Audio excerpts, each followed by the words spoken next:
Hey, this is the Westmont Chamber of Commerce podcast, and I'm Kylie Harding, your host. Today, I've got a very special guest on this show, the owner of the brand new, coming soon to Westmont, Postnets. We're going to find out all about what Postnets is all about and all about Joe Jovanovich, the owner, and what he has going on in Westmont. Joe, thank you so much for being with me today on the podcast. I'm really excited to have you. You are our first guest, so you're setting the standard for what's going to happen in the future. And I really appreciate you being on the show today. Thanks for bearing with me. Thank you for having me. And I feel very honored to be your first guest and very excited about the podcast and what it's going to do to kind of help business in downtown Westmont. Yeah, I felt like you were the perfect first person because you've got the personality that's right for this. You're a good talker. You're interesting. You've got a great history and background. So That's old. I've got a face for radio, so we'll see how it goes. Don't we all sometimes, right? So, okay, let me start with the first question. Tell me about Postnets. What is it? How did you find out about Postnets? And why do you think it's a good idea to bring it to Westmont? Sure. So Postnet is a international brand. They are a mailbox shipping, printing business. They offer business solutions for small to large businesses and then shipping services to individuals and consumers. Mm-hmm. The lack of a store like this in Westmont led me to kind of hit on this idea. Yeah. And I was looking for a franchise to bring into the building I own in downtown Westmont. Okay. And how long have you had that building in Westmont? You've had it for some time, right? I've been in the building 13 years. Okay. I've been running my commercial photography business out of there, was renting the front portion of it out to a hair salon. Okay. And now doing a full remodel. We'll be getting fixtures in first week of June. And then hopefully our soft open date is June 15th. Got it. So yeah, very excited. Yeah, we'll be there with the ribbon and the big scissors. The big scissors, yeah. Yeah. Looking forward to the big scissors. Oh yeah, you should see my stapler. So. Oh wow. Just kidding. No, I'm trying to figure out how far I can run with the big scissors. I know we've got all the big office supplies at the chamber. So yeah, and the scissors actually work. We get them sharpened, so they will cut through that ribbon really quick. So good. Yeah. All right. So you used to have this other business in town, like you said, in the same storefront. Tell me a little bit about what that business was and why you decided to transition now to Postnets. So my entire career, I've been self-employed as a commercial photographer. So that means product photography for catalogs, websites, commercial portraiture, business portraits, but mostly business to business oriented kinds of services. Right. And so the building worked out great for me. I live in the apartment upstairs. I had the space downstairs to do my work, and then renting the front part out to a retail oriented business like the hair salon was a nice mix with a mixed use space. Yeah. And so as I am looking at retiring, I was trying to think of what my plan was going to be for the building and for the space once I moved my photography studio out, and decided bringing a franchise in was the smartest business move for me. And Postnet, with its commercial printing being half of its business model, mm-hmm. the photography I do goes into print. Got it. I've got a long background in printing. My first job in high school was working in a print shop. So I talk with people all the time about how to use the photography or what photography they need for printed materials.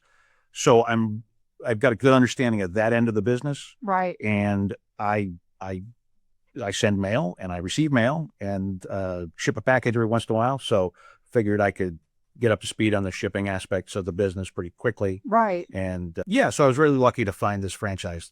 It's a wonderful brand. It's international. They're very supportive.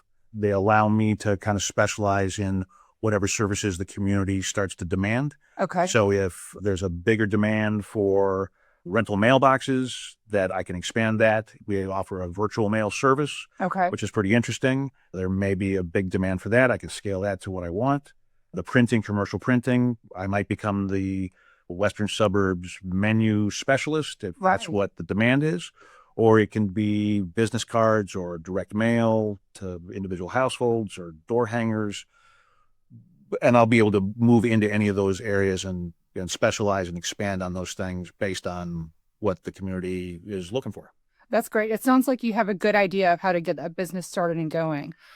Been working on trying to get a business started and going for the last 40 years. Okay.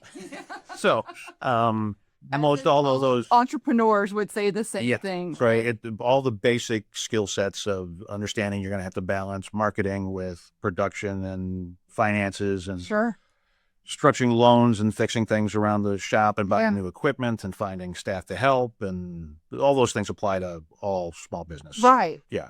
So let me ask you this. You've been in business for many years and as an entrepreneur this whole time. What advice would you have given yourself now starting when you were younger? What piece of advice would you want to give yourself? Well, I think from a personal standpoint, I would have told myself not to try to do everything myself. I'm a big DIY guy. So instead of doing my job and what I'm good at to earn some money to pay another person to come in and redo the floors or paint or whatever else, I find all that very interesting. So I have taken it upon myself to handle those projects. And so I spent a lot of time doing those things, and my time would have been much better off paying a professional to come in and do those kinds of things. And I just focus on what I do best.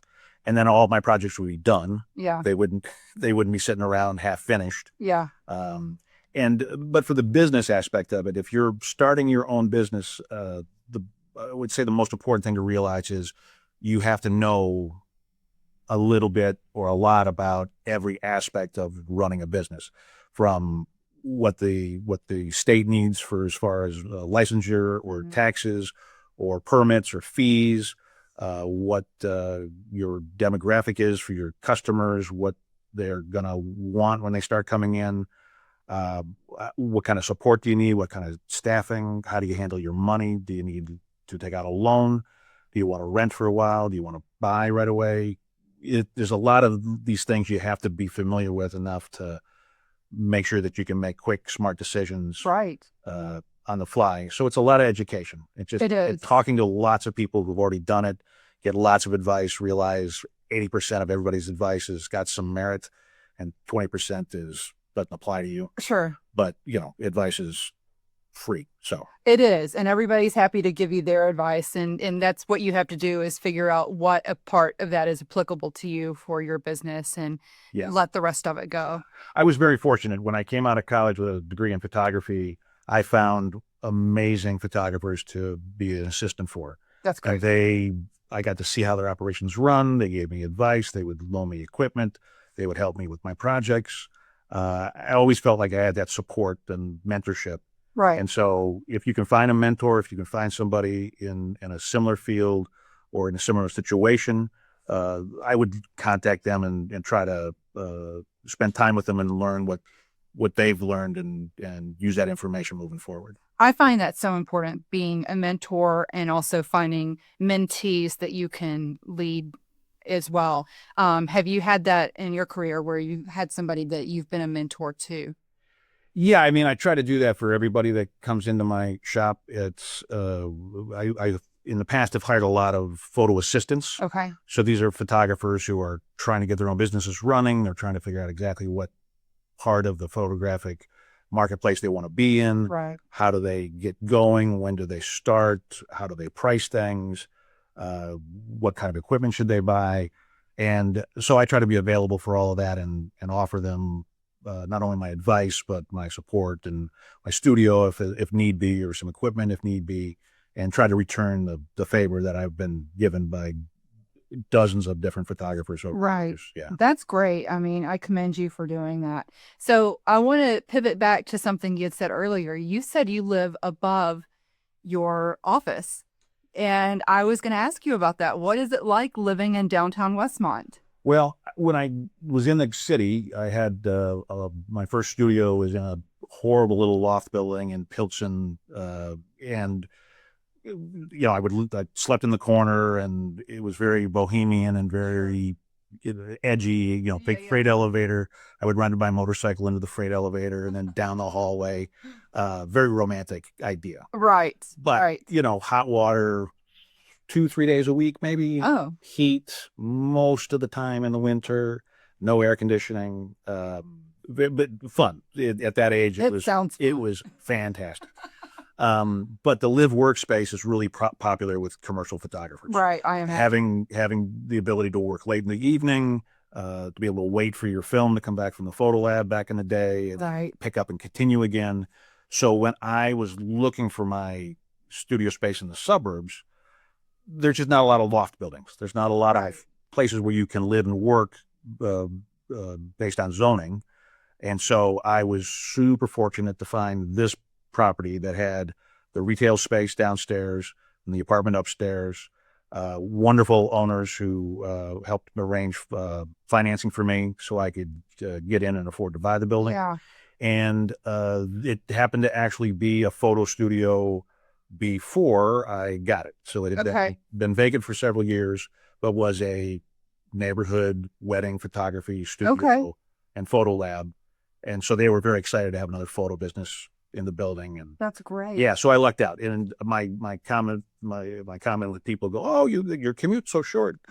I always respond with, "Yes, I don't know if I'm always at work or never at home, but that's kind of how it feels." Yeah, yeah. It's probably hard to turn off that switch from when you're at work to when you're at home. Well, it's harder to turn it on. Okay, so I see. Most people, they've got to be at their office at a certain time, and they plan their day. They get up at this time and have breakfast and do their thing. And they get ready and they go, "I got to leave by this time." And it takes me, less than 90 seconds to get to work. Yeah. Based on what I've got going. Some days it's like, well, I don't need to be there right away. I can always show up, a little bit late. It's not a problem. Yeah, I'm sure Postnet will be a little bit different because you probably have, regular office hours and when you're open and that type of thing. Very different business model. Right. While in an adjacent industry, very, very different business model. So yes, door has to be open for customers at a specific time. Computers have to be up and running and you have to be ready to go. Right. Mail receiving, lots of processes, lots of procedures, and not the fast and loose, lone sole proprietor kind of lifestyle I've been used to. So I'm lining up a great team of people to help me. That's right. And that will help me stay responsible and on schedule and buttoned up. So where do you see yourself in 10 years? What is Joe going to be doing in 10 years from now? Oh, that's easy. I'll be living on the beach in Belize, drinking margaritas. That's awesome. Yes. Okay. That's maybe shy of 10 years. I've been there for a little while in 10 years. Okay. So I'll come visit you in Belize. I've never been, but I hear it's amazing water there. It's beautiful. It's spectacular. It's it's world-class fishing, world-class scuba diving, snorkeling. The people are amazing. Yeah. The weather is a little bit, different than Chicago. I would imagine. Every day it's between 75 and 85. Right. All day, every day. It's a little, I'm told it'll be very difficult to adjust, but I'm willing to put the effort in. I think you could do it. I imagine that you can do that. After 40 plus years of Chicago winters, right. I'm confident. Confident I've got the skills. I think that's a great 10-year plan. Yeah. Okay, so going back maybe 20 years or so, you had the photo studio and you had a very interesting name. Tell me about the name of your photo studio and how it got to be. Well, so the current retail photo studio part of the business that's branded on the building is called J. Wilder Studios. Mm-hmm. This is a derivative of my corporate name, which I had operated my commercial business under, called Bug Wilder Studios. Right. And so back when .coms first started coming on, we all started grabbing up .com names for our websites and our businesses. I didn't want to go with, Joe's Photo Studio, Joe Photo. Right. It sounds cheap, and no offense to whoever does use that. Sure. For me, it wasn't a good fit. And so I was really trying to explore and find an interesting name, something that was a little unusual. And I just kind of stole my son's nickname. Okay. So my son's middle name is Wilder. Okay. And his nickname is Bug Boy. And so I just made that into Bug Wilder. Yeah. And it served me really well. It's easy to spell. People get it right on the first try. Yeah. They remember me. They can find me again when it's like, wow, who was that guy? And they start and they can track me down. So it was a good choice for at the time. Yeah. But when I put the retail sign up on the front window. I was going to go with Bug Wilder, and I thought, well, that might sound like a pest control business on the downtown Westmont, or maybe a children's clothing store. I could see that. And so I changed it to make it sound a little more portrait professional, and it was J. Wilder. And so my son's first name is Julian. So again, stole his name. And he's promised that the retroactive licensing fees that he's going to charge me for using his name without permission, he'll be reasonable. Right. When we settled it up, he'll be reasonable about what it's going to cost me. So I love that. That's hilarious. Oh my gosh. So you've been operating out of Westmont for quite a while. You must have some great memories in town. Can you tell me about a time that you've like really enjoyed yourself being in downtown Westmont or operating in Westmont? So it's just a great small town. It's got a lot of traffic. There's lots of things going on. Everything is within super easy reach. Right. Very convenient to get to every freeway to go to any place. If you're going to the northwest suburbs, to downtown, south, it's ideally located. Mm-hmm. While there's a lot going on, it's also not super busy, super congested, or doesn't have that super busy city feel. Right. And you don't feel comfortable. Right. And so the ability to be able to have clients come over and be able to walk 2 doors down and go have lunch and enjoy some quality dining, but also at the end of the day to be able to meet friends for drinks or some music in the neighborhood, it just feels like home. Right. It's very much a home kind of feel. Yeah. And while it sounds, living half a block from the train track and right on a busy thoroughfare like Cass Avenue, sure, we don't hear the train, the traffic. Yeah, a couple of police cars, a fire engine every once in a while, but it's not at all an annoyance. Right. Or something that's a distraction or what have you. So it's been really, really wonderful to have this as my neighborhood and be able to have access to everything. I will say the first day that the Taste of Westmont opened up on my first year I was there. Yeah. Little surprising. Okay. That right out my front window. Everybody's there. Yeah, the machine gun game where you shoot out the little red star. Sure. That was right under my living room windows. Okay. So there was a couple of days of going, maybe I should go visit some friends downstate or whatever else. But it closes up early, and it's fun having all that out front. And what happens. Right. Yeah. Yeah. It's been great. How do you like the car shows that happen on Thursdays during the summer? Well, and again, I'm a car guy. I love vintage automobiles. My dad had bought a 1970 Barracuda Grand Coupe back in the day, much to my mom's dismay. Sure. And I got that when I was in high school, so I had this great muscle car I would drive around with and got to work on it and fix it up and what have you. So, having that outside the front doors is awesome. It gives me a chance. I go out, have a beer, see the neighbors, get to check out some cars, kind of wish I had the money to invest in one of those things, and then realize, no, I'm okay. And then, we have the live music, that's again half a block from the space. Right. So just super fun. Just nice to see and nice to experience. That's great. Yeah. So if you were going to do something to change Westmont and make it for the better, what if you had a magic wand? What would you do? Well, for a long time, you look out your front window, you look at your neighbors, you see the businesses that have come and gone, or vacant spaces, or space that might not be utilized to the best for the neighborhood, and everybody's got their own opinion. And so, because my opinion is self-serving for me, it would be to make it a more art-focused downtown. Oh, so to encourage businesses through maybe a grant program or what have you, if you're in some sort of art-related field, which again, self-serving because I'm a photographer. Yeah. But food is art, and we've got a lot of dance studios already. Mm-hmm. But art galleries or places that offer classes for artistic endeavors, theater. To give the downtown area, give consumers a reason to come down to enjoy multicultural artistic endeavors. Right. I love that. That's a great idea. Yeah. And it's virtually impossible to do. It's most of those businesses, very difficult to make money and afford property and what have you. But that would be it would be fun to see a guy who's restoring stained glass windows, who does classes to teach people, on the street. It would be nice to have a experimental theater company, some people that, have come from downtown Chicago and looking to stay active in theater. Right. There's a little fun place to go downtown. Yeah.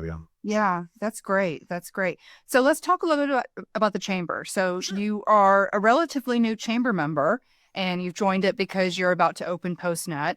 So what led you to come and join the chamber? What are you most looking forward to getting out of the chamber membership? So the commercial business I had, working directly with larger manufacturing clients and businesses with large staffs for doing portraiture, don't really reside in mass in one city. Mm-hmm. So I was having to look for clients in Chicago, Milwaukee, wide ranging. And so my reluctance to join the chamber was most of the chamber members wouldn't be a good fit for my clientele. I couldn't offer them much more than maybe a portrait of a couple of people on your staff or whatever. Right. And so my efforts were spent looking for business outside of the area. And now that I'm opening up a very, very community-centric, very much a retail business designed to be a source for the community and for local businesses, being a member of the chamber is a no-brainer. It's the first thing I've done once I got my franchise agreement signed. It was join the chamber and being involved in the community to be able to help other businesses, but also the school district and other community-related ventures with my services, but also my ability to offer those services at some sort of discount to help them afford to do the things that they want to do. I've got my stepdaughter is graduating high school this year, and I've been over to the high school and a little involved with what she's been doing. And I just see a lot of opportunity to be able to help organizations like the high school boosters, athletic boosters. Right. My business does promotional things. We can print up uniforms. We can print up banners and programs and things. And my ability to be able to help them raise money for the school athletic program, I'm very excited about those things. So that's great. The new business is really going to give me an opportunity to get into the community and try to offer services, but also help and assist and what have you. Yeah, that's one of the great things about the chamber is we are the leading source of business networking. So being able to connect easily with other businesses, other organizations, that's what we do. So I'm glad to see that you've joined it for that reason. So I'm hoping that, we'll be able to make a lot of those connections for you. Yeah, I'm excited to spend more time with the chamber members. And one of the other things we do is I need subcontractors. I need other businesses that provide these kind of business solution services that we don't do in-house. Yeah. So while I've got connections through the franchise to national suppliers of, uniforms for, branded uniforms for your restaurant workers. Right. It's also just as easy to work with a local decorator, somebody who's in the local community who does the same thing that I could ship it to Colorado for. Sure. But if I can work with somebody local, I've got a better relationship. I can work on better timelines. It helps them out, it helps me out, helps everybody else out. And that's kind of one of the big pluses for getting involved with the chamber. Yeah. The networking aspect of running this business. So that's great. That's great. So let me ask you this: if you're downtown, I know that you're probably walking up and downtown the street a lot. Do you have any favorite places that you like to go? Any favorite restaurants or stores? Well, yeah, I started going to Jay Fleming's when I first got to town. Okay.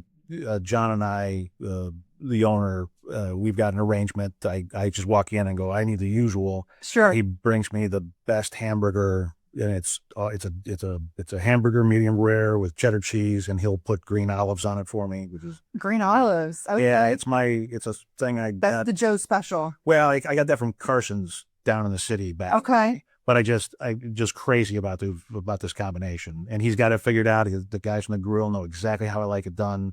And it makes me feel special and important. Yeah. Yeah. And so that's great. Yeah. Not too many people can like go into a restaurant and be like, I'll have the regular, and they know exactly what it is that you want. That's really cool. I don't spend enough time where it's like Norm walking into Cheers. Okay. The people don't stop and go, hey, Joe. But it's nice to know that that's there when I got a hankering. It's 5 doors down the street. Right. And I'm an antique collector. I got a couple of things I'm into, and so having the antique store again, 3 doors down. Yeah. I've gotten to know Bobby, the owner, and she keeps her eye out for things that she knows I might be interested in, and she'll call me up and go, "Hey, you gotta come in. I bought this thing. I think you'll like it." And it's just, it's like I said, it's like being at home. It is. It gives you, it gives me an opportunity to kind of feel connected. I love that. And I think that's a great testimony for the kind of town that Westmont is, because it is very much, it's a hometown, but we have a great international flavor to us with all the different types of businesses we have in town, all the different restaurants. And, we have a large influence outside of our small footprint that we have in suburban Chicago area. Yeah. Well, and the taste of Westmont is a big draw for a lot of people. Yeah. The fact that blues music, which is my favorite genre of music, is kind of centric. So, having Johnny Blitz again, 3 doors down. Right. They open up the garage doors. I can open up my windows. I get a free concert if the TV's not on. That's so awesome. At night. Yeah, and Westmont has turned out to be really comfortable and really nice. Yeah. And there's a lot of new energy going on in Westmont right now. We've got a brand new mayor. There's obviously been change at the chamber after 20 years. Our previous president, Larry Forsberg, has retired. I'm now... Congratulations. Yes, thank you. Yeah, I'm now in the position, and there's been, a lot of, I think, interesting changes that are going on to bring in some fresh new energy. Do you think people are feeling that in town? I think it's starting to come to folks. I think you'll start to see that over the summer a little bit. People having a reason with the car show and the community events.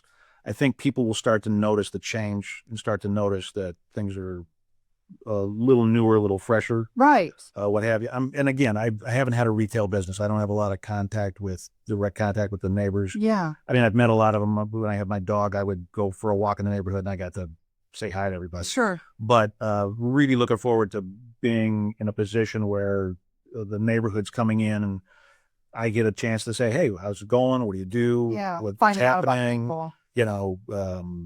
The little changes like the municipal car parking behind Cass Avenue, right, south of Irving.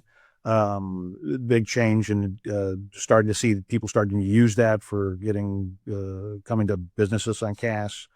And I think all this change is slow, and so it'll be nice to get a little pulse from the community as to what's happening and how they're feeling about it, what they want to see next, and what have you. What do you want to see next?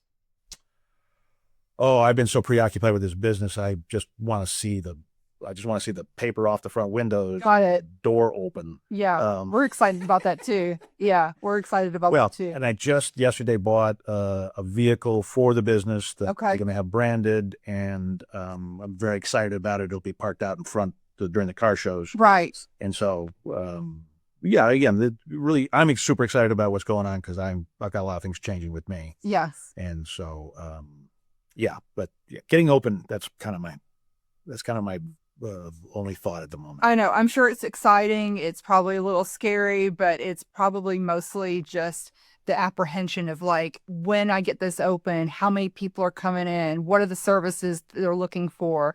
Where am I going to, shine in this industry? Yeah. Well, unfortunately, the franchise, and again, super great people at the franchise. They are allowing me to continue the product photography. They're allowing me to continue doing portraiture. which other franchises. And I think that's such a great thing to have, where people can go in and get their headshot done or something like that. Well, and and again, it's adjacent business kind of a thing, right? So, if you're a realtor, a private realtor, you don't work for a big group, you need business cards, you need yard signs, this is all the services we offer. Right. But you also need a headshot. Yeah. And so this just fits right in with that kind of a thing. And every business owner should have an up-to-date headshot for their website or their profiles on their association pages and what have you. Mm-hmm. I do food photography, so I can do photography. You bring your menu in for printing, you got photos. Yeah. Maybe your dishes have changed. Maybe you need a little higher quality product. Right. This is a natural extension, but most people that buy a franchise don't have the skill set that I've got in this area. Right. So the franchise I thought I was going to have to lobby and make a case, and I mentioned it in conversation, and like, oh yeah, no problem. That's great. Yeah, because again, it all fits together. Yeah, and I really do think that what you're creating is a one-stop shop for especially small businesses that need a lot of different services that you're offering. And that's a lot of what we have in Westmont is, we have a lot of small independent business owners that are looking for a strong partner to be able to rely on. And it seems like Postnet is going to fit that really well. Well, and that's their whole business model, is to fit in that niche. And when I originally was learning about the franchise, one of the services they offer is faxing. Okay. And I'm a dinosaur. I've done wet processing, film processing way before digital. Sure. But faxing sounds like dinosaur technology to me. Right. And I thought, oh, well, that's interesting. And I'm like, well, how busy could that be? And then, I don't know, 3 months after I started getting into it, I had to fax some documents to somebody. And I had a horrible time trying to figure out where to go. I went next door. I went next door to the State Farm, Nick next door to me, and I'm like, "Hey, do you have a fax machine?" "No, man, everything's out of the computer. I don't know." Right. Oh my God, this is so. Yes, the having being able to have these little services that maybe not every day, maybe not every week, but to be able to have somebody come in and go, "Oh my God, you have a fax machine?" Right. And be able to say, "Oh yeah, let me fax that for you." Yeah. That kind of fun, and being able to be that place where people come and find out like notary services and things that people don't always need on a daily basis, but when they need it, they need some place to go immediately. And again, that. So notary, we'll do document shredding. We'll do. We'll be a location for field print fingerprinting, which does background checks and identification services. And again, the franchise will allow me to expand and to go into any of these areas that might be more in demand in the village. Right. So if people come in and they want photos printed, we do wrap canvases. We'll do large format prints.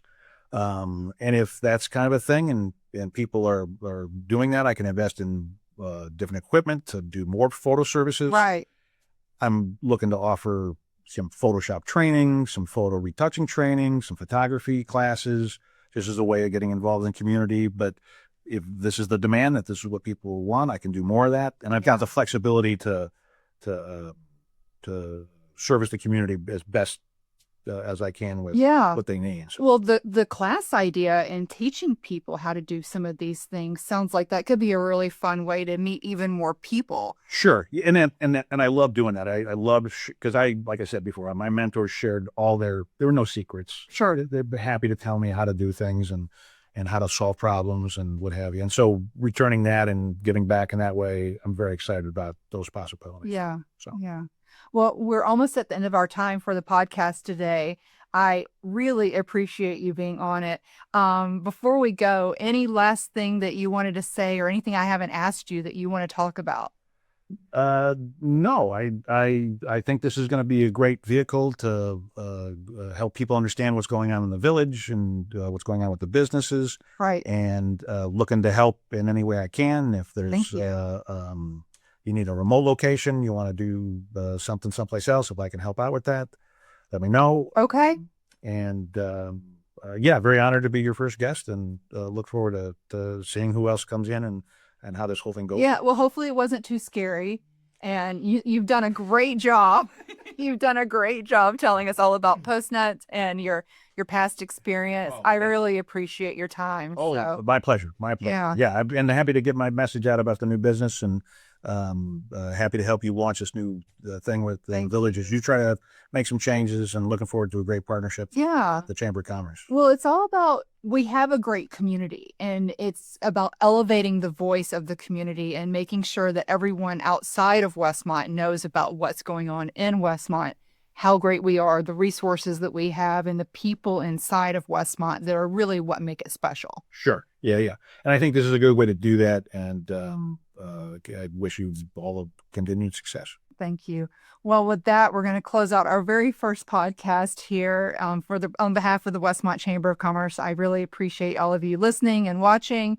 We'll be back soon with even more content coming up from people that you want to know and businesses that you need to know right here in Westmont, Illinois. Thank you so much. I've been Kylie Harding.